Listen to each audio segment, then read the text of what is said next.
You don't have to come up. Oh, okay. I'm not starting here.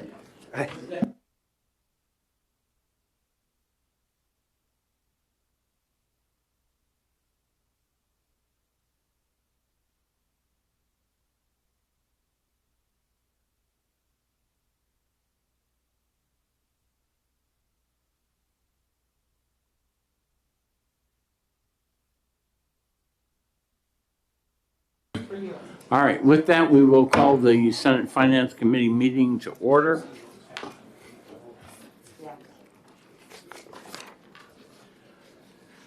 The first two pages of the packet are my list that I've asked them to keep updated. Moving right on to page 3. Dennis, you might as well come back up. You're first on the list. But we'll get to that other one later.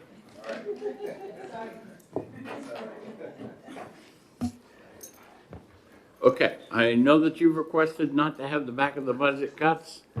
And this is for all of you. We're looking at language that would allow the governor to come in and say, well, revenues are doing so much better, and be able to go to fiscal and ask them not to do that.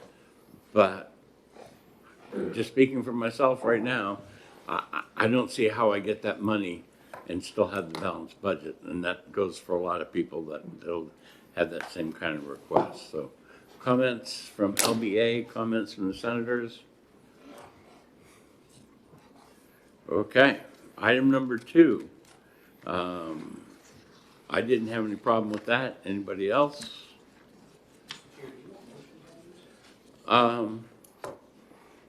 Well, I guess we should, since this one is not in the budget, all we need is a straw man on number 1. Is there any objections to deleting it from the list? Okay, no objection. Moving on to 2. 2, I didn't have any problems with it. It's a no cost item. Dennis, did you want to say anything about it? Excuse me, Commissioner, did you want to say anything about it?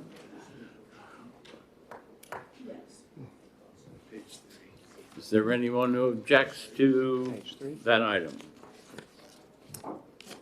So it's removing the share.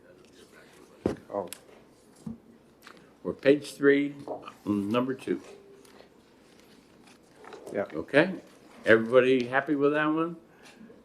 Okay, all those, we have a motion from Senator Waters and a second from Senator Birdsell. All those in favor say aye. Aye. All those opposed say nay. The ayes have it. Moving on to 3. 3 is again, you talked about a position that's already budgeted. So. If I may. Mr. Chair, No, it's, point of order for you. I don't believe we ever went into exec session. I'd like That to make a is true. motion that we do. That's true. Thank you. We have a motion to go into executive session. We have a second. All those in favor of going into executive session say aye. Aye. All those opposed say nay. The ayes have it. We're in executive session, and we will go back and recap. Is there anyone on page 3, item number 1, that has an objection to deleting that from the list? Seeing none, moving on to 2, we have a motion and a second. Have a motion, Senator Waters, Senator Birdsell, to include that item. All those in favor say aye. Aye. All those opposed say nay. The ayes have it. And now we're on to 3. We have a motion. Well, Yeah, we'll let him talk too. I'll second. Senator Rosenwald, Senator Pearl, to approve. Yep. Yeah, this is actually an unfunded position. Dennis just informed me it was unfunded in the governor's budget. Oh, it's unfunded yeah, in the so, governor's budget? yeah, so this was to get to the numbers that we needed to get to for the governor's budget. We unfunded a bunch of positions. This was one of them. So it's in it. So at some time in the future, I think there's no financial impact of approving this. It just puts us in a situation sometime in the future, if there were monies, and it did get funded in a future budget, all of the legislative steps. That doesn't compute. If it's unfunded and I'm creating the position, It's The not, position's already created. This is actually establishing it in statute. So the position, there's a position number for this. But if you look at RSA 21R, you'll see that a number of our unclassified positions are listed in statute. So we were told that in addition to having it created as a position, we needed to have it listed in RSA 21R as well. So that's essentially what we're asking for here. exactly, yeah. So it's just putting it in statute in the list of positions. And it's not gonna unclassified. cost me any money. $0. All right, It's already unfunded. we have a motion and a second. All those in favor say aye. Aye. All those opposed say nay. The ayes have it. Moving on to page 5.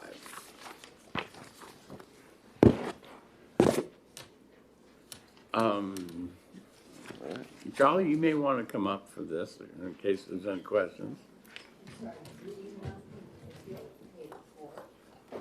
No, 5.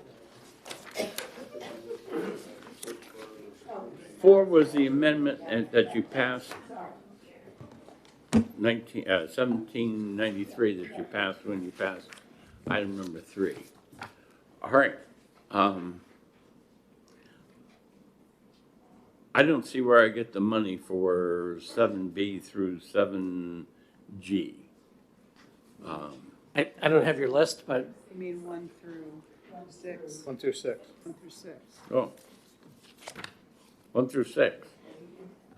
1 through, yep. Actually, is it 1 through? It's 1 through, 6. when we, 1 through 6. Yeah. I could have. oh, I was guessing that. Okay. Probably should just leave a copy of that up on the podium in case, when people come up. So Mr. Chair, could I make a motion on all of 1 through 6? you can make a motion on 1 through 6. I'm going to make a motion that we deny request 1 through 6. Okay, in fact, we don't need a formal vote on that because it's not in the budget now, so. All right. Is there anyone who objects to removing 1 through 6 from the list? Seeing none, they're gone. 7A through 7G. Okay? That's the court system, and I'm told it saves me 143,000 and change per Do year all to of give it, me. yeah. I'll move to approve 7A through 7G. Second. I have a motion and a second to approve 7A through 7G. Any discussions? All right, this is the courts moving money around, for different things, and the net result is $250,000 savings. And bigger dumpster. Bigger dumpster. Don't want to forget that 10 cubic whatever instead of, all right. Any further discussion? All those in favor say aye. Aye. All those opposed say nay. The ayes have it. All right. 8, the budget for advertising. Again, it spends money. I hear you. Do you want a motion, or do you, I just suggest we remove it from the line. All right, does anyone object to removing that from the list? It's gone. All right, bottom of the page. That's an amendment to non-lapsing extensions. That one's there, and 10 and 11. All right, I want to know if I don't let these lapse, does my draw from at the end of the year for the rainy day fund go up? And why can't I just put this, let the money lapse, making an additional appropriation into the budget for next year, and then you'll be whole? And my draw on the rainy day fund won't be as high. That works too. So the money for the ARP, we wanted to extend it to have it still available because the ERP go live date is likely to be spring of 2026, not before the end of the fiscal year, obviously. And so exactly when that money is available and how it got there is immaterial to me. So whichever works better for you is great. All right, and we will change it around so that 9, 10, and 11 do that. It'll lessen my draw on the rainy day fund at the end of the year and move those appropriations into the next year.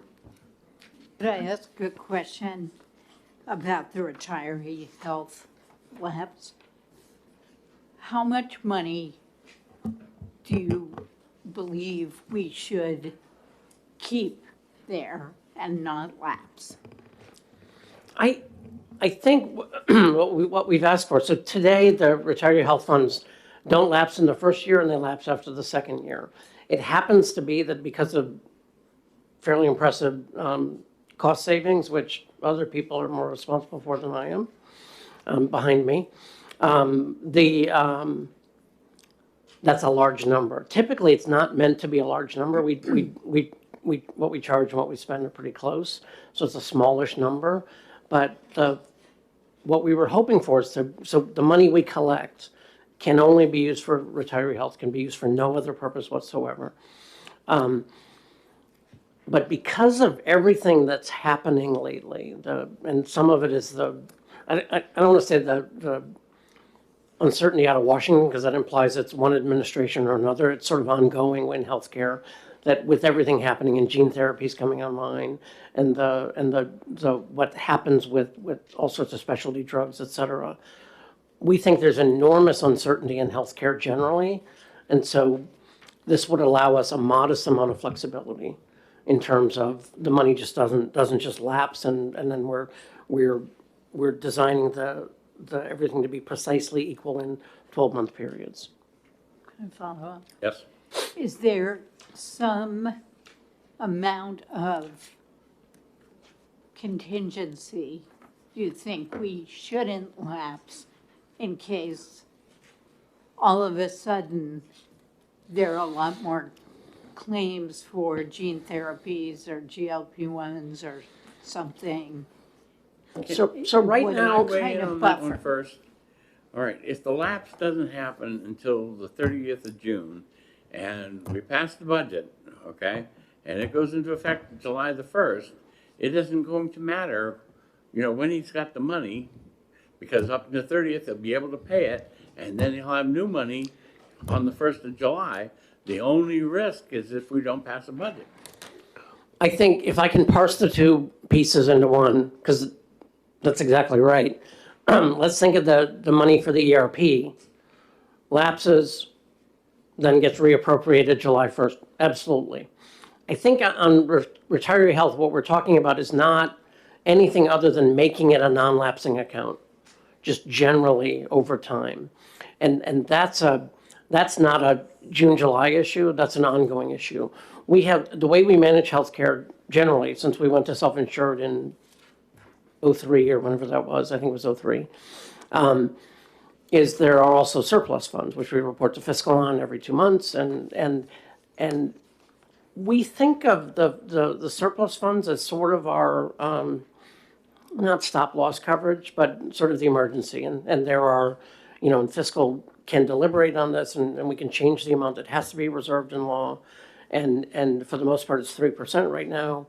And we try to reserve, we try to target, we have a Fund 60 management group that tries to target the amount of the reserve we use months of operating expense as sort of our target number, because that's a number that's meaningful.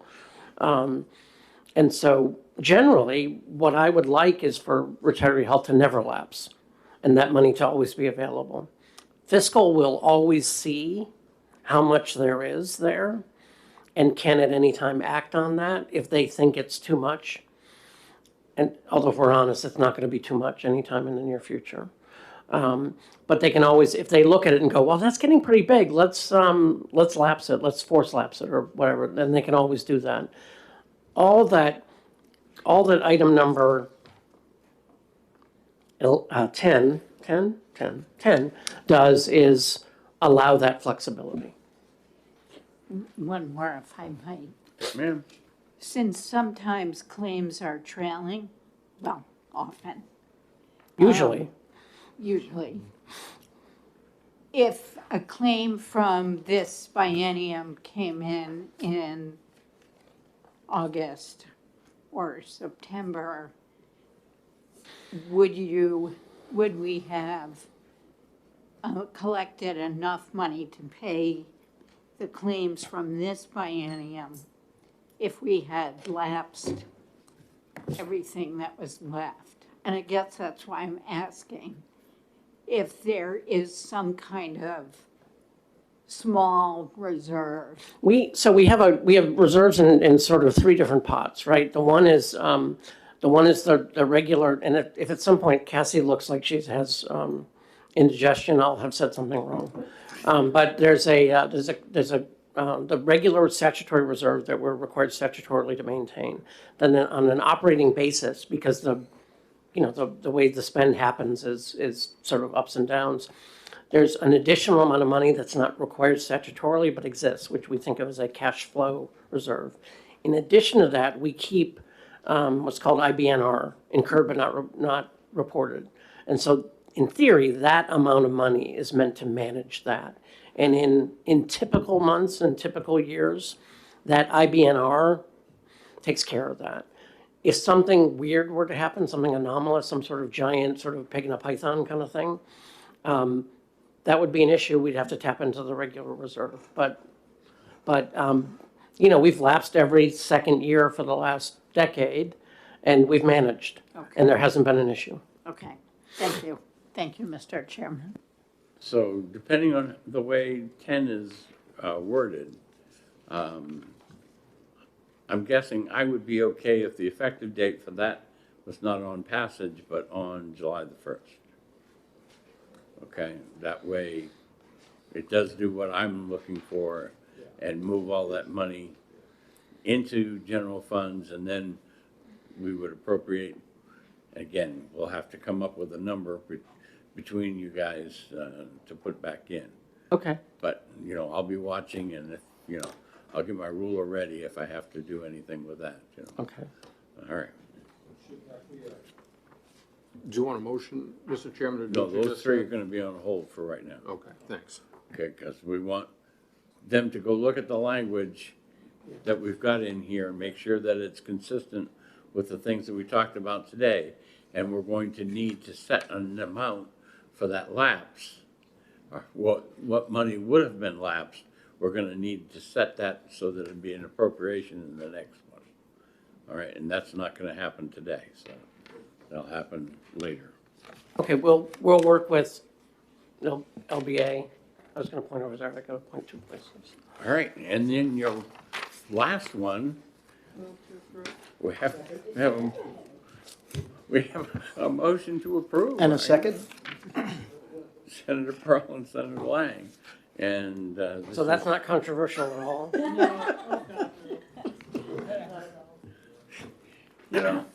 I threw my voice. I don't know that I'd want to throw a dime on the floor and see who was racing to get it. So, I have pennies in my shoes and I'm trying to hide them. all right. At least describe the item for our audience. There's the state receives procurement cards of the state using a credit card. And we receive rebates annually on that. And there's based on the spend and their thresholds that you had. And it's cash back, so to speak, you see on the TV. That's us. And it accumulates in a fund. And we use part of that fund every year to fund positions that manage the P-card fund. But a balance has been accruing, which is $1 million now.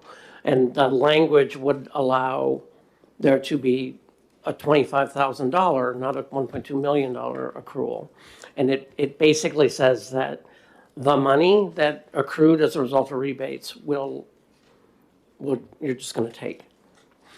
And we don't have to parse it out based on usage or anything else. Senator Carson. Thank you, Mr. Chairman. I remember when this went through, this was Senator Stiles' bill, Nancy Stiles.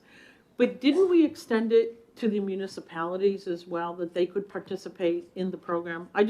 That was just for general knowledge. I was pretty sure that many of the municipalities, in order to get better prices on different items that they were a part of this program as well. So they're in fact part of a bunch of our programs, but this one in particular where they participate in the same way. And while they earn their rebates themselves, the advantage to the state is the total spend. You know, at like 10 million, our rebate goes from, 1.2% to 1.4%. And they help us get to that number. So, thank you to them. But they get their rebates too, but yes. Thank you. Okay, any further discussion? All those in favor say aye. Aye. All those opposed say nay. The ayes have it. And we're moving on to page 12. Thank you.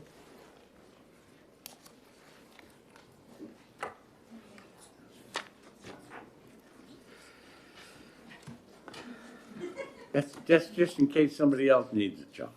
No, I just, We're trying to save paper. for the record, I just want to make sure everybody thanks Jody Grimbalis. Okay, thank you, Judge. All right. Is there anybody here from the Housing Appeals Board?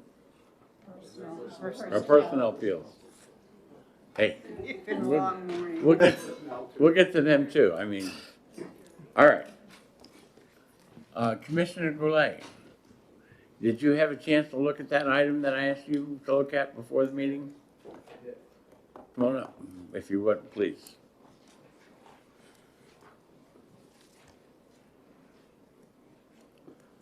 So I think, Mr. Chair, members of the committee, I think that's just the way it's written is confusing. That's for licenses to use the Microsoft 365 platform for the employees.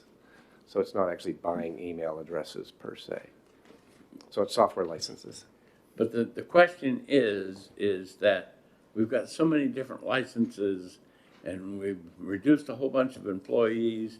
And how many employees am I really talking about? And it costing 15,000? What is the cost of a license now? Yeah, so again, Underlying. thank you, Commissioner. So again, the question was just that, was like generally Microsoft 365, you block by licenses, or you can do them individually as well. No, But the question is, as we have a significant reduction in workforce in this budget, and the question is that free up licenses that then require us then to reappropriate money for a license that could be repurposed? So we look at the licensing as a whole number, and actually we were waiting till this body is done, and then we know what the total reductions will be, and then we will reduce the total amount of licenses, but whatever remains has to get paid for. So whatever employees remain, those licenses have to get paid for in their annual subscription. They're not perpetual. Okay. I'm not sure that's my question, because we still end up with, I think, a net savings. I'm just wondering where that net I savings. would in expect there will license- be a savings, yes, if there's fewer total licenses we need to buy. So I'll just give a simple example using fake numbers. If I'm buying, let's say I'm buying 10,000 licenses today, annual subscriptions today, and starting in July, I only need 9,000, then that does offer us a savings upon renewal. Let me try asking the question a different way before I go to Senator Rosenwald. Does this board pay you the IT tax? And why isn't this money already taken care of by the IT tax? Well, it is in class 27, so that is the class line for the IT tax. It's being asked for to be placed into class 27, so. And they don't have a budget for class 27 in addition to that? Well, usually when we're forming a class 27 budget, we'll put in all the things that we think they need. Typically for something like the PAB, it would be a very small number, so. I mean, I'm arguing over 15,000, but again, what I would like to do is put this one on hold, let LBA work with you guys. Sure, You know, that's fine. that if it's already Well, included in something else that they're paying, or, some other way, or reword it so that it's not the way it is, that probably would help us out. Okay? I actually have a question in on that detail, so I'll hang around and see if the question gets answered in the next few minutes, around the detail you're looking for. So Would it be Yes. okay if I send up a flare and come answer that question a little Probably. later?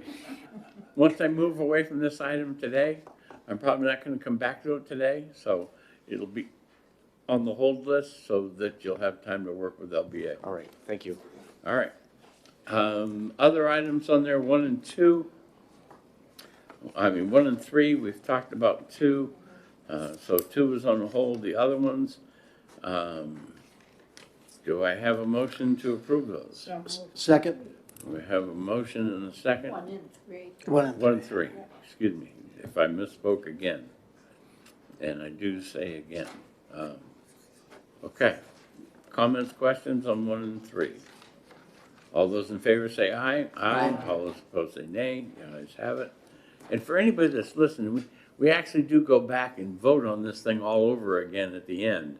So, you know, any errors that I make, we have opportunity to correct them. So just so you know. All right, the next two, the Housing Appeals Board and the BTLA. Senator Rosenwald, you have 1 and 2 that would restore it just the way it is. Yes. Items 3 and 4 are my proposal to have the Housing Appeals Board go, be administratively attached to the BTLA.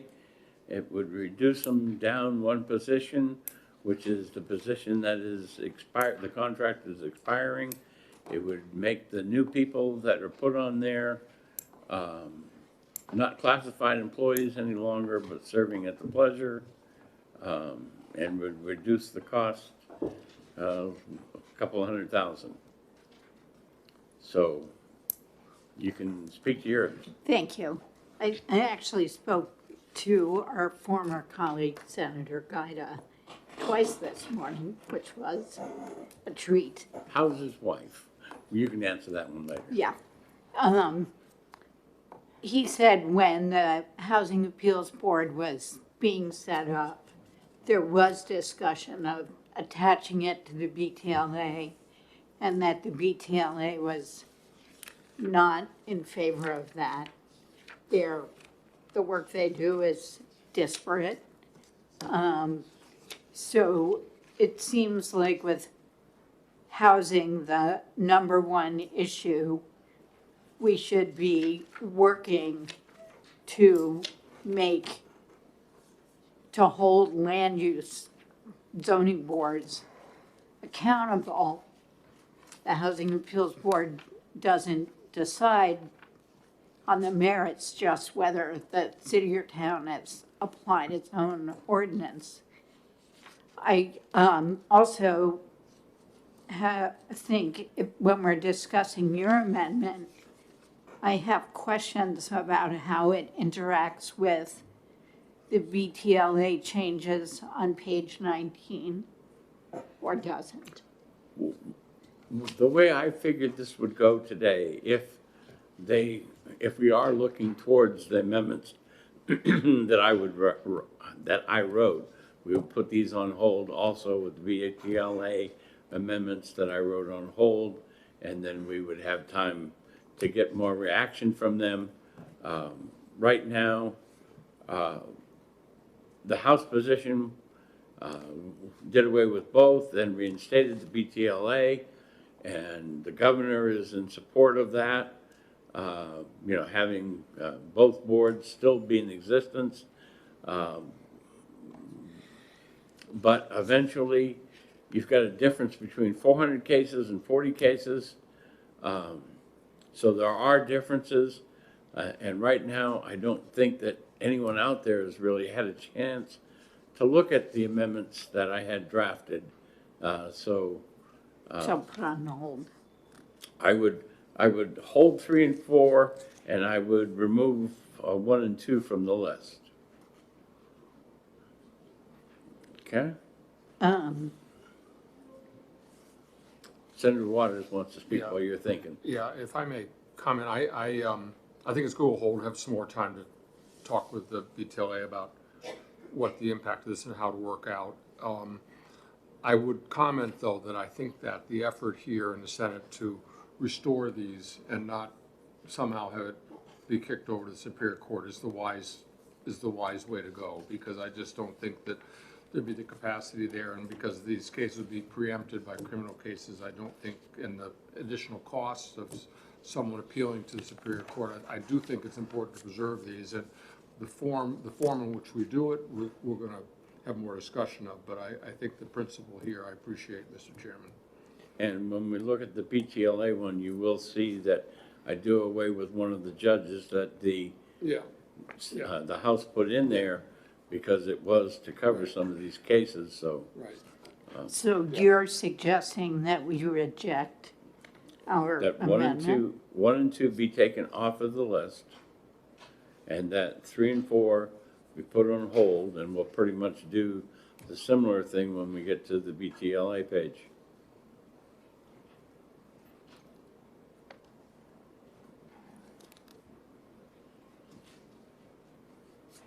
And why? Why, what? Why are you summarily rejecting our amendment? Because I can save money. Well, but then when we get to BLA, I can save money there too. you're spending a lot of money.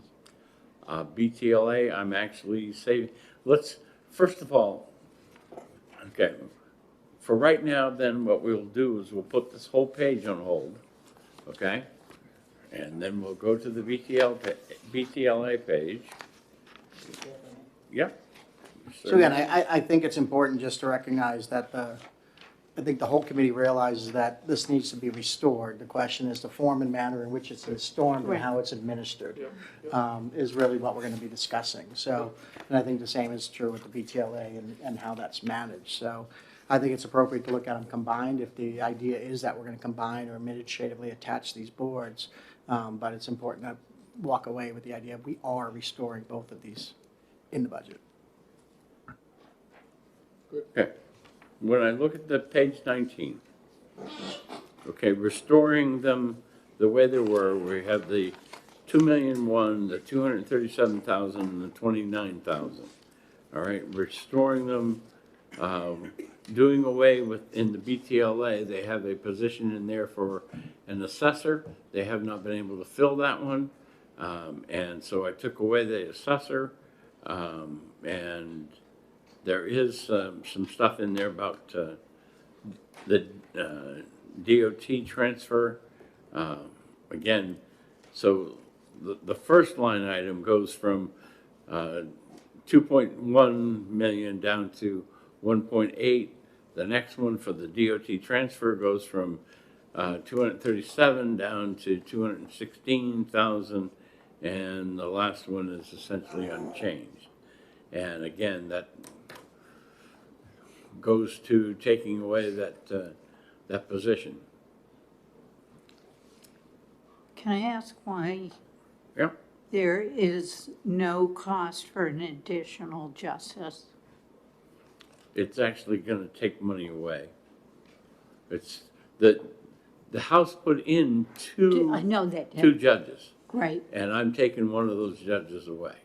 but it's cost neutral. Again, you'll have to ask I can, the LBA, but it would can be, explain that. it would be a cost reduction on the order of $200,000. So within the House's budget, instead of funding the 2 additional judges that were put into the New Hampshire Commercial Court docket and one for human rights, the House decided to reduce the back of their budget instead. So it was supposed to be about 10.5 million. They reduced it to, I think, 7.9 million. So essentially they didn't fund the judges. So if you reduce the judges in here, there is no cost savings because they weren't funded in the House's budget. But you're gonna pay that judge somewhere around $150,000, and then you've got benefits on top of that. So you're talking, So with staff and the judges, it was 1.2 million per judge. So the bumping up the judges with 4, well, it reduces it from the House from 24 to 23, but it makes the judicial branch carry 1 additional judge with this amendment. They're going to have to absorb $1.2 million into their budget, their already reduced budget to fund that judge. But does that reduce their back of the budget cut? Because they were getting 2 judges from the House. It would actually increase their back of the Increase it. budget cut. We have a request from the governor's office to pretty much do away with the back of the budget cuts in judicial. They are bringing in another $3 million in revenue costs because they've added to their fees and their filing fees. So again, any discussion of the courts, we should do, at that time. Yeah, Senator Waters. on your last point, Mr. Chairman, are there any figures on what will be produced by the totality of the fee increases that you have in your amendment? The fees that, in my amendment, is about $6,000, $5,800 as I remember, but I'll let LBA tell you. It's 60,000 per year. 60 Okay, per year. all right, thank you. And the Housing Appeals Board, I don't think I changed those fees because they were already $250. Now, the difference in cases, like I said, it's an order of 10, 400 to 40. Yep. Yep, okay, thank you. All right. So now that you've looked at both, okay, certainly I would say that not restoring them as they were, but restoring them at some level below is appropriate for both of them. And being able to share an employee, what the bill on the Housing Appeals Board says is if they have a decision and it's a 1-1 tie, that they can go and get somebody from BTLA to come temporarily help them and help to make a decision between the two.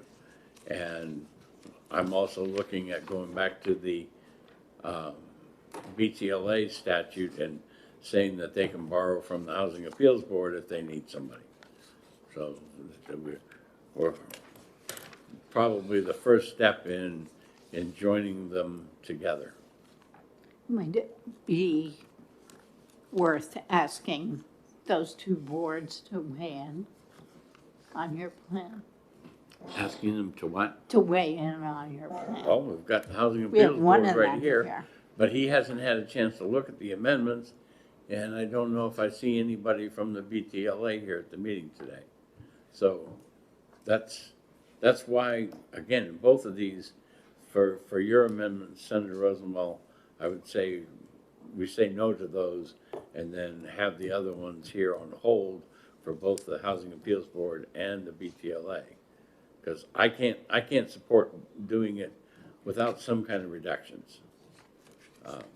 And I think the reductions that I've done are reasonable, they're doable, and Do you want to see if the chairman wants to say? yeah. Any of the senators have anything else to say before Senator Waters? I heard your last comment about potentially changing statutes so that they could borrow from the Housing Appeals Board. And I think it might make more sense to kind of hold on that, Mr. Chairman. And let's, if we're going to go in this direction, then I think it would be better to let that settle before that last legislative change that you propose. Because I am fearful. I think that the Housing Appeals Board does really important work. I know the differential in the number of cases, but I think it's important for a lot of reasons, and I think that it makes me a little nervous about the notion that it might get cannibalized a little bit more. The problem with that is that if I don't take the action that I'm going to, trying to take here, is that planner whose contract ends this June, okay, if that gets reinstated, then I'm stuck with that for another 5 years. All right. So if I'm going to go down a lower number in the Housing Appeals Board, I've got to start now. I've got to say, if I move them from classified to unclassified or serving at the pleasure of, okay, that helps me that I'm not stuck for the 5 years. But I'm sorry, I was referring more particularly to your comment about being able to borrow funds that the Bureau Not of. funds, but people. Pardon? Not funds, but people. Okay, all right. So that All right. if what we would be left with in the Housing Appeals Board is we would be left with the attorney and an engineer type person, okay, in the Housing Appeals Board. And if they were at odds on that, then there would be no recourse other than pulling someone in. If I go temporarily hire somebody, that costs me more money, but if I can go pull from the BTLA an individual who is knowledgeable in the area that I need, then it's cost neutral to me. Well, I guess we'll hear what they think. on that. Senator Lang first. Again, Mr. Chair, I agree with your philosophy. I do think we can't restore them back to their original model. I think, so number 1 and 2 under the Housing Appeals Board, and number 1 on page BTLA. 19, BTLA, both seem to be non-starters. And I think that the vote will end up in the details of the amendments, and we don't have those yet. So I think we should just leave on hold and move on. Once the amendments are drafted, both the BTLA and the HAB can submit letters of opinion if they want, or show up and testify when we're ready to vote on it. But until then, I agree with the path you're taking. Okay, on the Housing Appeals Board, is there any objection to removing 1 and 2? Yes. Can we at least hear from the Yeah. housing board before we make any determination? Thank you, Senator. Good afternoon, Senators. Thank you for allowing me to speak today. I'm David Rogers. I'm the chairman of the Housing Appeals Board. I've been chairman for 14 months. We have not had, during my tenure, a tie. We've had 3 members, but we've all been unanimous in all the decisions I've been part of. So a tie is maybe not as likely as you might think with only 2 members. However, we submitted a letter the other day stating that we were not in favor of reducing our membership and that we were fully advocating for full funding as per the governor's budget.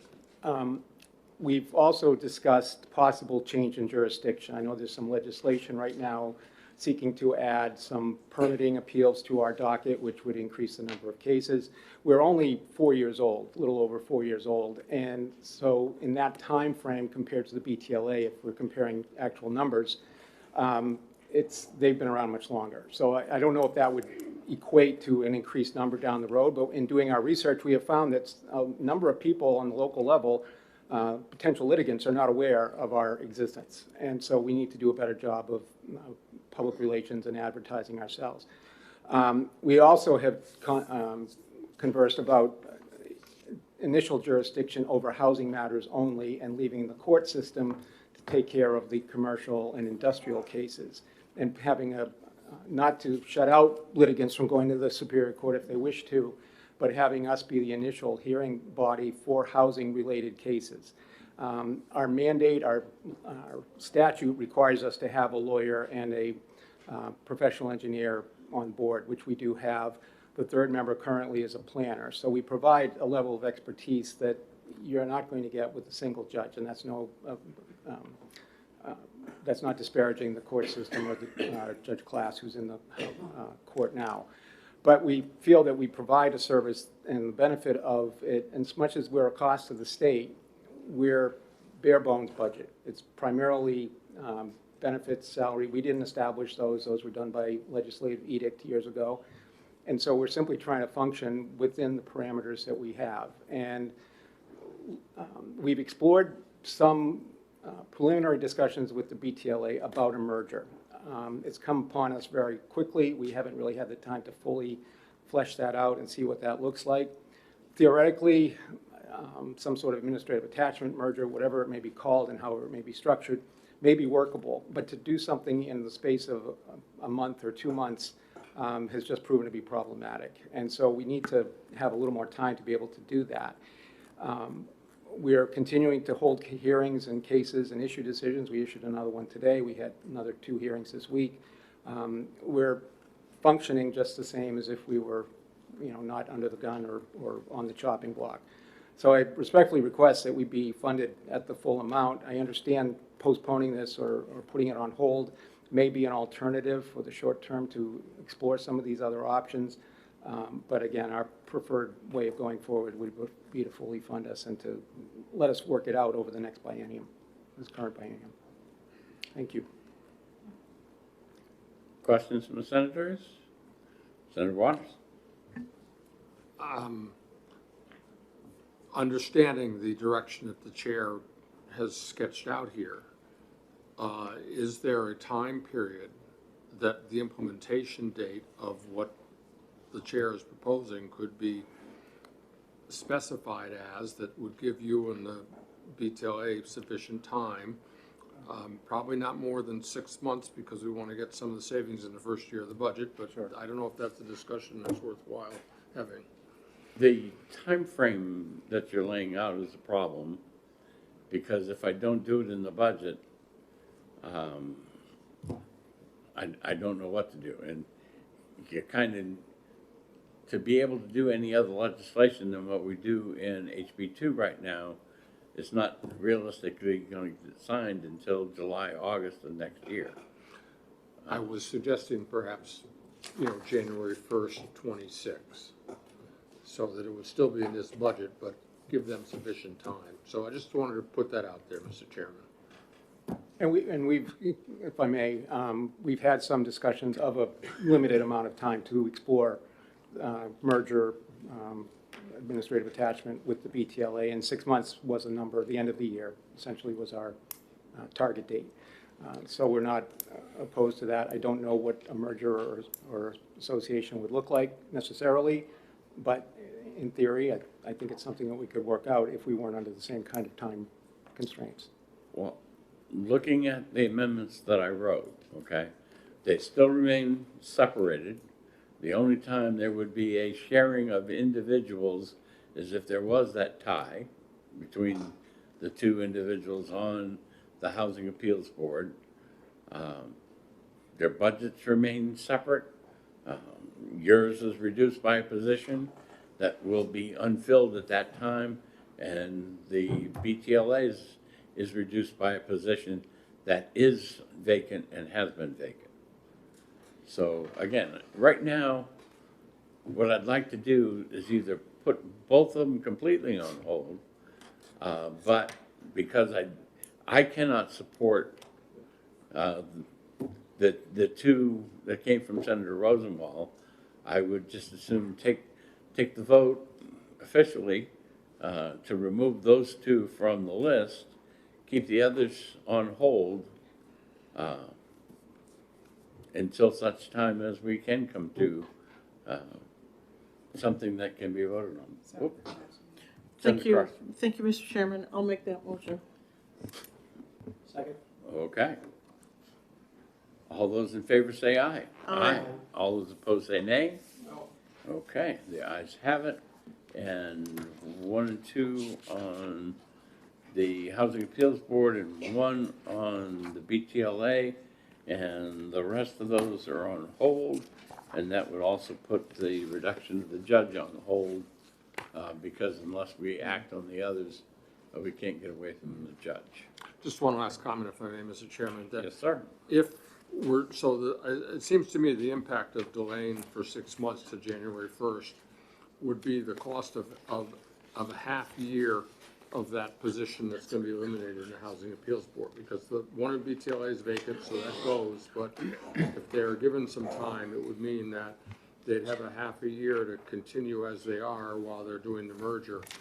And that would be the half year of that one position, which would then go away on January 1st of next year. So that's what I was thinking. Okay. Thank you. Excuse me, Mr. Chairman, just a quick question. Could I get a copy of that amendment list? Applies? Yeah. It's online? Yeah, Okay. yeah, we posted to our website. So. Okay, fine. Thank you very much. Okay. And there's amendments both for you and for the BTLA. And there will be some changes made to those, because I want the BTLA to be able to also, if they needed to be able to take somebody from your board and help out if they needed to. So it would be reciprocal. Okay. The next thing that we have is the list of bills to be And we're going to take a 10-minute recess and talk about those in the Republican caucus. And I'm sure the Democrats would like to caucus on those too. So we are in recess for 10 minutes.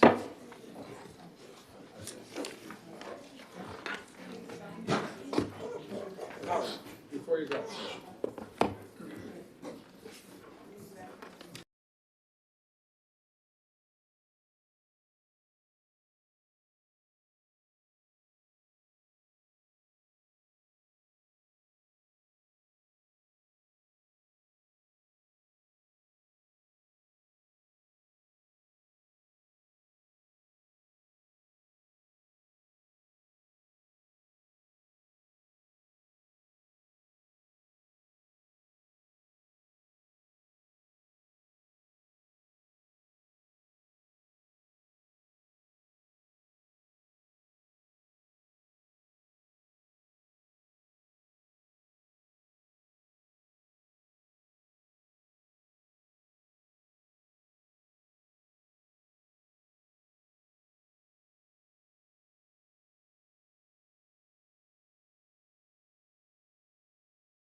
Call the Senate Finance Committee out of recess. Well, I wanted to do it with authority. That's, a nice big bang here. Not today. Not today.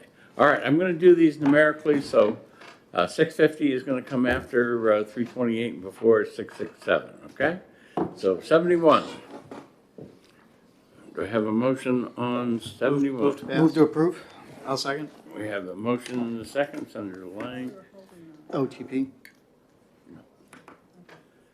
and Senator Pearl. Discussion on that one?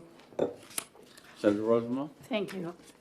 I'm not going to be able to vote for this because of the potential loss of $18 million of federal funds. And the way that splits out would be $12 million to the Division of Behavioral Health and $4 million to the Commissioner's Office. I think we're still in a behavioral health crisis. We should not be risking federal funds.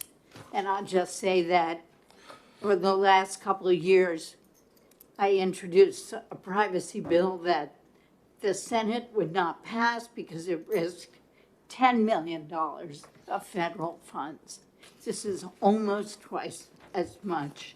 And so I think, considering that the budget includes less money that's needed for shelter funding, raise the opioid abatement fund to put some money in, we should not do this while we're in a behavioral health crisis.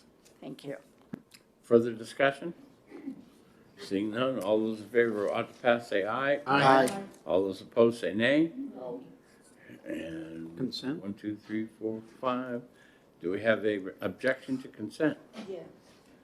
Okay, you'll go on the regular. And Senator Lang, Sure. you get this one? Mr. Chair, I'll move House Bill 328 ought to pass. Second. Okay. Senator Lang and Senator Pearl, discussion? Did I see a hand go up, Senator Rosenbaum? I'm looking for the Right. bill now. We did pass this in Ways and Means. And then subsequently, and in conversations with Chairman Lang, I've been looking at what the duties of this commission are. And I'm looking particularly at possible changes to addictive problem gambling. I know you're working on that anyway. The possible changes into where the monies, how the monies get handled, that is always changing, and possible changes to municipal options to opt in or opt out. We just passed, both bodies have passed a bill to allow opt out. So I guess my suggestion would be that maybe this bill doesn't need the appropriation and we could save $100,000. So if I may, Mr. Chair. Thank you. Certainly. So again, one of the important lines is right there on line 11, is those three items were items that were left over from last year's gaming commission that they identified as problems and they wanted to see resolved.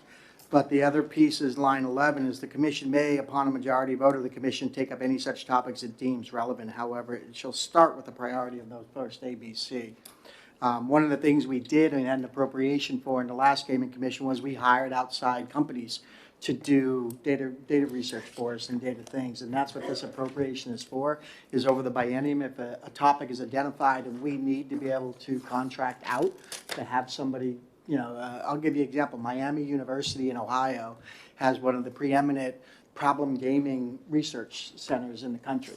And so we may choose to want to reach out to that university and have them do data reporting that might cost us money. And so that's the reason why the appropriation is attached. So question? Senator Bertzel. So this is just an appropriation. You may not use it unless the commission decides that they want some kind of study. Correct, it's based on the topics that they bring up and that would be decided upon, and if they decided they needed data research to be able to make a decision or make a recommendation, we would be able to go out and do that. I will say that in the last commission, we didn't spend the entire appropriation. There was a significant portion of it went back to the state, so. Senator Rosenbaum. Yes, my other suggestion would be that we ask the lottery commission to fund it out of their budget. They're doing well. So it's administratively attached to the lottery, and all lottery appropriations are part of the gaming costs. So again, when they net out their revenues for their disbursements to the state, a cost like this would already come out of the revenues from the general, not from the general fund, but from the total money that they generated. Because we know the general fund appropriation is the net of their actual revenue, of the gross revenue. Further discussion? It is a general fund appropriation. Further discussion? Seeing none, all those in favor ought to pass, say aye. Aye. All those opposed, say nay. Consent? 7-0, consent. I move consent. I have a motion for consent. All those in favor of consent, say aye. Aye. All those opposed, say nay. The ayes have it. And Senator Lang, you got this one too, since it's game 650. All right, when we were hearing the bill if you go to the bill itself on line 19, it had in unencumbered, and I was told we need to change that to unobligated.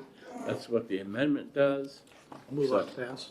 We have a motion of ought to pass on the bill, and do we have a motion ought to pass on the amendment? Moved. Second. Senator Rosenwald and Senator Lang. Can you hold off, please? Yes, ma'am. What's that? What was the motion?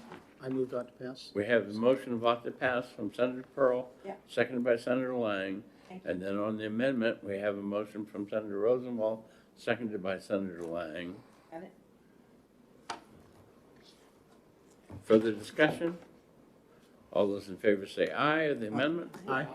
Aye. All those opposed say nay. The ayes have it. Now we're back to the bill as amended. Further discussion? Seeing none, all those in favor say aye. Aye. All those opposed say nay. The ayes have it. I'll move And consent. we have a motion for consent. Second. All those in favor of consent say aye. Aye. All those opposed say nay. And Senator Pearl, you want that one? Yep. Okay. 667. Move off the pass. Second. Senator Birdsell moves ought to pass. Seconded by Senator Lang. Discussion. Seeing none, all those in favor ought to pass say aye. Aye. All those opposed say nay. No. Was that Was that one or two? Two. I'm gonna get my count right here. We were in 5-2. All right, harmony.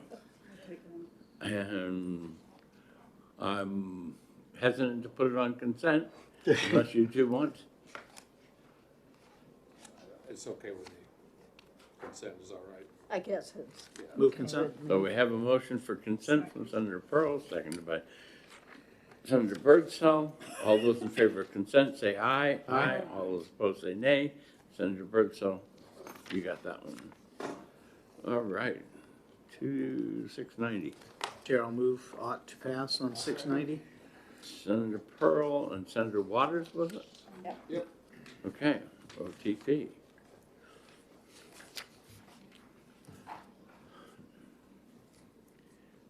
Discussion. All those in favor of ought to pass, say aye. Aye. All those opposed, say nay.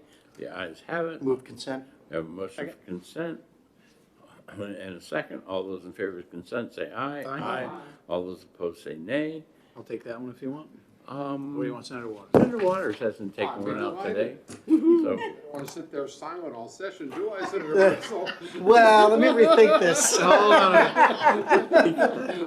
remember, remember, it is on consent, so it's just a blurb, so. I might you know, just what pull can it I say? I There move is on an to pass, incentive Mr. to Chair, vote. on House Bill 696. 696, we have a motion of ought to pass. Second. Senator Lang and Senator Pearl. Oh. Okay. I didn't hear her, I heard him. 8-1. She's got to be more demonstrative or whatever the right word is. All right, Wow. discussion. Okay. All those in favor of ought to pass, say aye. Aye. All those opposed, say nay. The ayes have it. Move consent. Second. We have a motion for consent. All those in favor say aye. Aye. All those opposed say nay. The ayes have it. Take that out, Mr. Chair. And Senator Lang wants that one. And 713. We have a motion of I'll second. ought to pass from Senator Birdsell, seconded by Senator Pearl. Just a comment on this one. I think it's a wonderful thing to put mile markers on the Kangamangas Highway. I just don't know that I want to spend almost $1 million doing it. So my intent would be to pass and table this one. Thank you, Mr. Chairman. I also would add that I think that something like this really should be, if it's gonna be done, should be part of the 10-year plan, not done in a separate legislative year. Those of you that are on transportation, please take note. All right. So we have a motion of ought to pass. Any further discussion? All those in favor say aye. Aye. All those opposed say nay. The ayes have it. And Senator Gray will take it out. I'll take it. Okay, Senator Birdsell wants to take it up. I'll tell you what, You're gonna get she up can take anyway. it up, and then after we pass it, I will table it. Okay? There you go. And it's better that I don't do the other, and it won't go on consent because we don't put tabling bills on consent calendar because it doesn't work there. Okay, You'll do exactly. well, first of all, is there any other business that you guys want to take care of today before we reset or end for the day? Okay, so I have a motion and a second to come out of executive session. All those in favor say aye. Aye. All those opposed say nay. We're out of executive session. Our business today being complete, we are adjourned. Yeah.